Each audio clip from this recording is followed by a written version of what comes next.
Lalakad kami para ma-feel talaga namin kaysa sumakay yung kung anong meron talaga dito sa lugar na to. Kaya naglakad lang kami kahit malayo, pero ang ganda naman ng ng nilalakaran namin. Daanan kami dito. Ito, gusto namin talaga kung anong meron dito. Ayan, nadaanan na namin sa may tulay sa ilalim. Ang ganda talaga, tambayan dito. Ayan,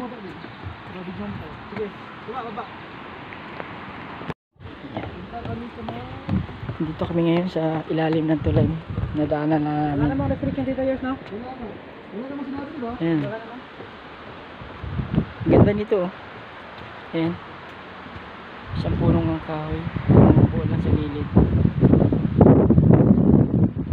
Ito kami ngayon.